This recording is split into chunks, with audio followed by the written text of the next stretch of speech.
नमस्कार दोस्तों देखिए आर के एग्ज़ाम के लिए काफ़ी समय आपको मिल गया है। मतलब लगभग आप ये मानिए जून में एग्ज़ाम होना है तो काफ़ी समय है। मतलब जून में आप बोलेंगे मैं इतना श्योरिटी से क्यों कह रहा हूँ, क्योंकि देखिए कुंभ के बाद चीज़ें आएंगी। मतलब कमेटी की रिपोर्ट ही पहली चीज़ अभी नहीं है, अभी उसमें और समय लग सकता है। ठीक, दूसरी इंपॉर्टेंट चीज़, कमेटी जब रिपोर्ट देगी तो फिर पेपर बनेगा, पेपर छपेगा, सेंटर एलोकेशन होगा। अप्रैल में तो पेपर नहीं होगा, जून में ही होगा, ये निश्चित है।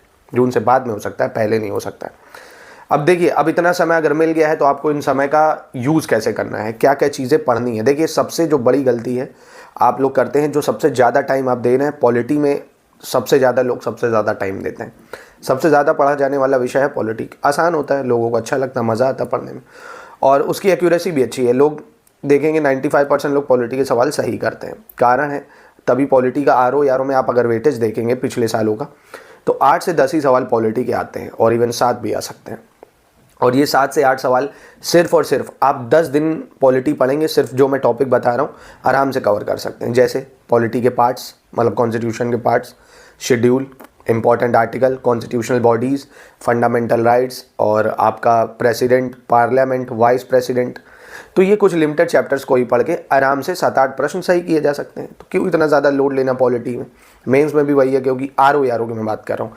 पीसीएस होगा तो वो अलग है, उसमें तो मेंस में चलो आपको आंसर लिखना है, पर आर में एमसीक्यू है। प्री में भी मेंस में भी, तो 8 से 10 सवाल के लिए इतना लोड मत लो। फिर से मैं आपको कह रहा हूँ, नोट करो इस बात को। पॉलिटी सिर्फ 7 से 8 प्रश्न करने होते हैं, तो सिर्फ पीवाईक्यू देखने, और जो टॉपिक मैं बता रहा हूँ part, schedule, article, parliament, constitutional bodies और प्रेसिडेंट, ये सब आपको कर लेना। ठीक है। और इंपॉर्टेंट जो लिस्टिंग होती है, जैसे कि किस राज्य में कितनी लोकसभा की सीटें हैं, किस राज्य में कितनी राज्यसभा की सीटें हैं, अनुसूचित जातियों की सीटें कहाँ पे कितनी हैं, ये टाइप के प्रश्न ज़्यादा आते हैं। और पहला वाइस प्रेसिडेंट कौन था, पहली महिला प्रेसिडेंट कौन थी, मतलब पहला ज़्यादा पूछ लेता है। लोकसभा का टेन्योर पूछ सकता है आपसे कि लोकसभा के टेन्योर बता दो, क्रोनोलॉजी में लगा दो। तो इन टाइप की चीज़ों पे आपको फोकस करना है। ठीक है। तो इसलिए मैं कहता हूँ पॉलिटी के पीवाईक्यू देखो, जो सिर्फ आर में आए, पीसीएस में नहीं, आर में, तो आपको एक अच्छा आइडिया मिल जाएगा। ठीक है। फिर बात करते हैं, अगर आपको 145 प्लस टारगेट करना है, कि मतलब आपको एकदम श्योर है कि आपको ये पेपर निकालना है, तो आपको कहाँ कहाँ फोकस करना है। सबसे पहला हिंदी, 60 नंबर का प्री में भी है, मेंस में भी है, तो उसमें कोशिश करने 50 से 55 लाने, और आराम से आएंगे, लोग लाते भी है। तो उसके लिए आपको करना है 1 से 1.5 घंटा, जब भी आप फ्री हो। आपको मतलब ये नहीं है कि मैं बैठा हूँ रील स्क्रॉल कर रहा हूँ, जब आप खाली बैठे हो तुरंत हिंदी खोल लो, विलोम लर्न करते जाओ। तत्सम तद्भव अशुद्धि, इन सबको लिख लिख के करो। जैसे अशुद्धि है, तत्सम तद्भव, विशेषण विशेष है, इनको लिख लिख के करोगे ना तो चीज़ें जल्दी याद होंगी। कॉपी लेके बैठ जाओ, लिखते रहो, है ना। आधे 1 घंटे से 1.5 घंटे आप हिंदी पढ़िए, आराम से आप 50 से 55 स्कोर कर सकते हैं। दूसरा करंट अफेयर्स, 2 चीज़ें आपको डेली करनी है। अगना मुतना भूल जाओ, पर करंट अफेयर्स और हिंदी जरूर करो। ठीक है। Current affairs study for civil services वाला वीडियो आता है 1 घंटे का। अब ये बताओ, 1 महीने में 1 घंटे का वीडियो क्या 8 से 10 बार देखोगे, और इतने तो बेवकूफ़ होने की लर्न नहीं होगा, आराम से लर्न हो जाएगा। उसको नोट कर लो, बुलेट पॉइंट उसके। करंट अफेयर में फिर से बता रहा हूँ, एससीए से बाहर नहीं आता है, हम उतना ही देते हैं जितना ज़रूरी है। तो 1 घंटा से 1.5 घंटा हिंदी, 1 से 1.5 घंटा आपको देना करंट, तो 30 से 35 सवाल करंट के आते हैं। उसमें बजट, यूनियन बजट और यूपी बजट दोनों शामिल हो जाएंगे। ठीक है। तो आपका हो गया हिंदी और करंट से कम 85 सवाल कवर हो जाएंगे।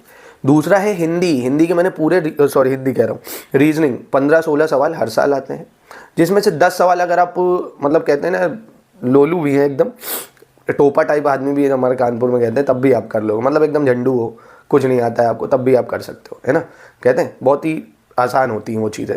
10 से 15 नंबर का सवाल आप कर सकते हो, सिर्फ और सिर्फ पीवाईक्यूज, और जो एससीएस देगा आपको रीजनिंग के टेस्ट, उनको प्रैक्टिस कर लो, आराम से आप कर सकते हो। बस 1 घंटा देना है, 10-15-20 दिन दोगे ना, कवर हो जाएंगे। और 12 ही टॉपिक हैं, clock, direction, blood relation, series, missing numbers, है ना, ये सब मैंने बता रखा है उसमें, ये कर लो, हो गया। तो रीजनिंग, करंट अफेयर्स और हिंदी 100 सवाल तक आप कवर कर सकते हो।